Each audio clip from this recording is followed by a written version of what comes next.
ሰላም ዛሬ በ2024 የተለቀቀ አንድ የሆሊውድ ፊልም ይዤላችሁ መጥቻለሁ። አብራችሁን ቆዩ።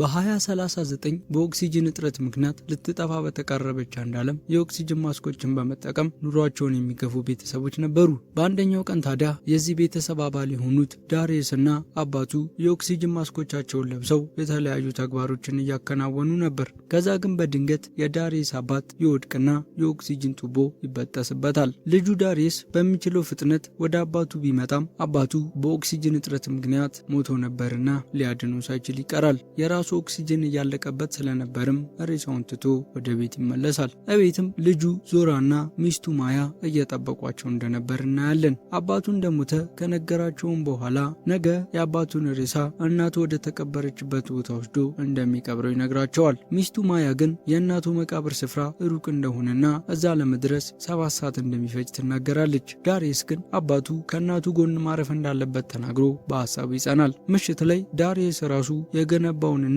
ኦክሲጅን ለማምረት የሚጠቀሙበትን ማሽን ቼክ ሲያደርግ በማሽኑ ላይ የተሳሳተ ነገር እንዳለ ይረዳል። በንጋታውም ማስኩን በኦክሲጅን በመሙላትና ለልጁ ዞራ በየጊዜው ማሽኑን ቼክ እንድታረግ ከእናቷ ጋርም እንዳትጣላ በመናገር አንድ መጽሐፍ በስጦታ መልክ ከሰጣት በኋላ ተሰናብቷት ይሄዳል። ዞራም አባቷ ዳሪየስን ለመጨረሻ ጊዜ ያየችው የዛለት ነበር። ከጊዜያት በኋላ አባቷ ከጠፋ 5 ወር እንደሞላው እንረዳለን። ላለፉት 5 ወራትም አባቴ ይሰማኛል ብላ በማሰብ ዞራ በሬዲዮ መገናኛ ለአባቷ መልእክቶችን ታስቀምጥና ስላለፈ ታሪኳ ታወራ ነበር። የዚህች ዓለም የኦክሲጅን መጠን ከ27% ወደ 5% በፍጥነት እንደቀነሰና ይህ በሆነ በወራት ውስጥ ሁሉም እጽዋቶች እንደሞቱ ያለ ኦክሲጅን ማስክም መተንፈስ የማይቻል እየሆነ እንደመጣ ዳሪየስም ኢንጂነር በመሆኑ አሁን የሚኖሩበትን ቤትና ኦክሲጅንን የሚያመርት ማሽን በመገንባት አሁን የሚኖሩበትን ቤት በቀላሉ የማይደፈርና ከተፈቀደለት ሰው ውጪ ወደ ውስጥ ለመግባት አዳጋች እንዲሆን አድርጎ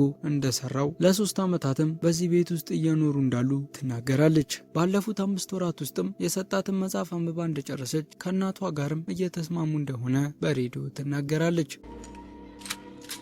በአንደኛው ምሽት ግን ዞራ ከነገ ጀምሮ አባቷን ፍለጋ መውጣት እንደምትጀምር ለእናቷ ትነግራታለች። እናቷ ማያም እሷ በደንብ እንደፈለገችውና እንዳላገኘችው እዚህ በየቀኑ የእጽዋት ዘሮችን በመትከል ይህንን አየር ተቋቁሞ ማደግ የሚችል እጽዋት ካለ ለማግኘትና ዓለምን ወደ ነበረበት ለመመለስ ስራ ላይ እንደሆኑ ትነግራታለች። ዞራ ግን 3 ዓመት ሙሉ እንደሞከሩና አይደለም ያደገ እጽዋት ነፍስ ያለው ነገር እንኳን አይተው እንደማያውቁና ዝም ብሎ መሞከሩ ጥቅም እንደሌለው ተናግራ ይጣላሉ።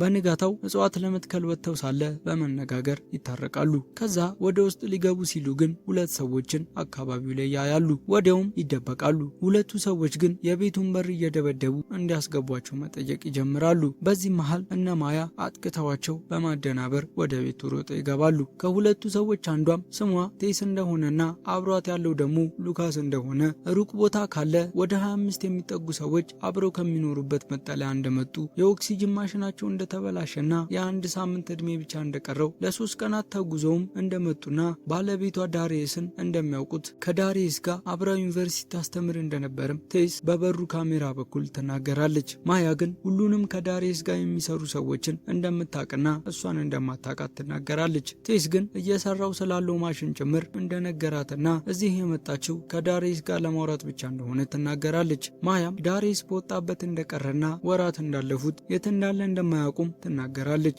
ቴስም የማያና የዞራን ስም በመጥራት እንደምታውቃቸው ወደ ውስጥ አስገብተው ማሽኑን አንዴ ብቻ ካሳዩአትም ተመሳሳይ መስራት እንደምትችል፣ ይህንን ካላረገች ግን አብሯቸው የሚኖሩት 25 ሰዎች እንደሚሞቱ ከ25ቱ ውስጥም 9ኙ ህፃናት እንደሆኑ ትናገራለች። ማያ ግን ቤቱ ከ2 ሰው በላይ ከያዘ የኦክሲጅን ሲስተሙ እንደሚበላሽና ከዚህ እንዲሄዱ ትነግራቸዋለች። ዞራ ግን ማያን አስገቢያቸው ማሽኑን አይተው ብቻ ነው የሚሄዱት ብላ ተከራክራ ስላሳመነቻትም መሳሪያ በመያዝ ወደ ውጭ ወጥታ ቴስ ሉካን እንድታስረው ታረጋታለች። ከዛም ቴስን አስራ ሉካ ውጪ እንዲጠብቅ በማድረግ ቴስን ወደ ውስጥ ይዛ እየገባች ሳለ አንድ ሌላ ሰው መሳሪያ ይዞ ወደ እነሱ ይመጣል። ዞራ ወታም ትተኩስበታለች። ቢሆንም ግን ሮጦ ወደ እነሱ በመምጣት ዞራ ማያና ሰውየው ተያይዘው ወደ ቤት ውስጥ ይወድቃሉ። ትከሻው በጥይት በመመታቱም በቀላሉ አስረው ያስቀምጡታል። ቴስም በድጋሚ ይቅርታ በመጠየቅና ድንገት ችግር ካጋጠማቸው እንዲረዳቸው የተመደበ ጓደኛቸው እንደሆነና ማይካ እንደሚባል ትናገራለች። ማያ ግን እንደማታስገባቸው አስረግጣ ትናገራለች። ለዚህም ቴስና ሉካስ ካሜራውን በመሸፈን ድሪል በመጠቀም በሩን መቦርቦር ይጀምራሉ። ዞራ ግን እንደ አባቷ ጎበዝ ነበረችና ማግኔት በመጠቀም የሚቦረቡሩበትን ድሪል ባትሪው እንዲሞት ታረጋለች። ለዚህም ቴስ ጣራ ላይ በመውጣት የኦክሲጅን ማሽኑን መስመሮች ትነቅላለች። በዚህን ጊዜ ማያም ሁለት የተለያዩ በሮችን በመክፈት ሉካስንና ቴስን አዘናግታ ጣራ ላይ በመውጣት ማሽኑን ታስተካክለዋለች። እነ ቴስ ላይም ተኩስ ትከፍትባቸዋለች።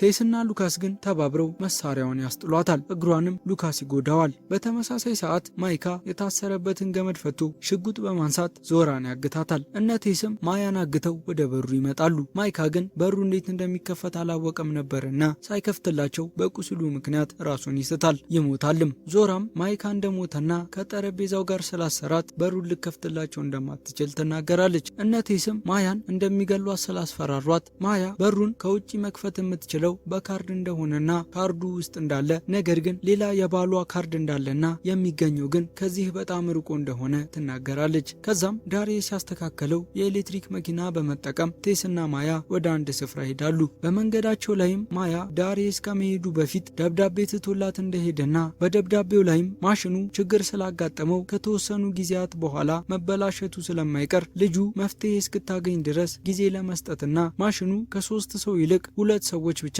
ከተጠቀሙት ብዙ እድሜ ስለሚኖረው ለነሱ እድሜ ለመቀጠል ሲል ራሱን መስዋዕት እንዳረገ እንደጻፈ ትነግራታለች። ወደ ቦታውም እንደደረሱ ማያ የዳሪየስ ሬሳ ላይ ተኝታ ታለቅሳለች። ቴስ ሰዓት እንደሌላቸው ስለነገረቻትም ወደ ዳሪየስ ቦርሳ ሄዳ ከቦርሳው ውስጥ ሽጉጥና ካርዱን ትወስዳለች። በዚህ መሃል ግን የመኪናው ባትሪ ይሞታል። በዚህን ጊዜ ማያና ቴስ ሽጉጥ በመደቃቀን ያወራሉ። ቴስ ግን ሽጉጧን በማውረድ ማያ እግሯን ስላመማት መሄድ እንደማትችል በመንገርና ተመልሳ መታ እንደምትወስዳት ቃል በመግባት አሳምናት ካርዱን ተቀብላት ወደ ቤቱ ትመለሳለች። በሩንም ከፍተው ይገባሉ። ቴስም ለዞራ ስለ አባቷ መሞት ነግራ እናቷን ለማዳን መመለስ እንዳለባት ስትናገር ሉካ የመጡት ማሽኑን እንድታይ እንደሆነና አርፋ እንድትሰራ ይነግራታል። ብሎም እምቢ ምትል ከሆነ ዞራን እንደሚገላት ነግሮ ያስፈራራታል። ቴስም ማሽኑን ከፍታ እንዳየችው ትደነግጣለች። ከዛም ከጠበቀችው በላይ ውስብስብ እንደሆነና ዳሪየስን እንደማታውቀውና እንደዋሸች ሁሉንም መረጃውን ያገኘችው ዞራ ራዲዮ ላይ ካወራቻቸው ነገሮች እንደሆነ ትናገራለች። እናም ማሽኑን ካየሁት ምናልባት እሰራዋለሁ ብዬ አስቤ ነበር ብላ ስትናገር ሉካ በንዴት ተኩሶ ይገላታል። ሉካም አሁን የቀሩት ሁለቱ ብቻ እንደሆኑና ስለ ማሽኑ ሁሉንም ነገር ነግረው አብረው መኖር እንደሚጀምሩ ለዞራ ይነግራታል። በሌላ በኩል ማያ አንድ የበቀለ እጽዋት ታያለች። አየሩ እየተስተካከለ መሆኑንም ትረዳለች። ከዛም እየነጋ ስለነበር ሶላር በመጠቀም የመኪናዋን ባትሪ ቻርጅ ማድረግ ትጀምራለች። ወደ እነ ዞራ ስንመለስ ማሽኑ በድጋሚ ይበላሻል። ሉካም ዞራን ቶሎ ካልተመለሰች ኦክሲጅኑ አልቆ እንደምትሞት ተናግሮ ኦክሲጅኗን በመቀነስ ወጥታ እንድታስተካክለው ነግሮ ይልካታል። እሷም ጣራ ላይ ስትወጣ እናቷን ታገኛታለች። የተፈጠረውን ሁሉም ትነግራታለች። ከቆይታ በኋላ ዞራ ወደ በሩ ሄዳ እንዲያስገባት ስትጠይቀው ሉካ ሳያስገባት ይቀራል። ከቆይታ በኋላ የሞተች መስሎት ሲወጣ ዞራን ወድቃ ያገኛታል። በዚህን ጊዜ ማያ በጥይት ትመታዋለች። ጥለውትም ወደ ቤቱ ይሮጣሉ። ነገር ግን ሉካ በሩ ከመዘጋቱ በፊት ደርሶ ሶስቱም ወደ ቤቱ ይገባሉ። በዚህም ከ2 ሰው በላይ ቤት ውስጥ በመቆየቱ የኦክሲጅን ማሽኑ እንደገና ይበላሻል። በመጨረሻም ሉካ ሽጉጥ ይደቅንባቸዋል። ዞራም በክፍሉ ውስጥ ባለው አየር ምክንያት ሽጉጡን ከተኮሰ እሳት ተፈጥሮ ሁሉም እንደሚሞቱ ትነግረዋለች። ሉካ ግን የኦክሲጅን ማስኩ ወልቆበት ነበርና ለመተንፈስ ሲጣጣር ጥለውት ይወጣሉ። እሱም ሽጉጡን በመተኮስ ራሱን ያጋያል። ማያና ዞራም በመኪናው ረጅም መንገድ ተጉዘው እነቴ ሲኖሩበት ወደ ነበረበት ቦታ ይደርሳሉ። በሩ ላይ ደርሰው ግን ኦክሲጅን ስላጠራቸው ራሳቸውን ይስታሉ። ማያ ራሷን ከሳተችበት ስትነቃ ራሷን ብዙ ሰዎች በሚኖሩበት መጠለያ ውስጥ ታገኘዋለች። ዞራ የኦክሲጅን ማሽናቸውን እንዳስተካከለችላቸውና እናቷ የእጽዋት ባለሙያ እንደሆነች እንደነገረቻቸው አዲስ እየተከሏቸው ባሉት እጽዋቶች ዙሪያም እርዳቷን እንደሚፈልጉ ይነግሯታል። እዛው መኖርም ይጀምራሉ። ለሰጣችሁኝ ጊዜ ከልብ አመሰግናለሁ።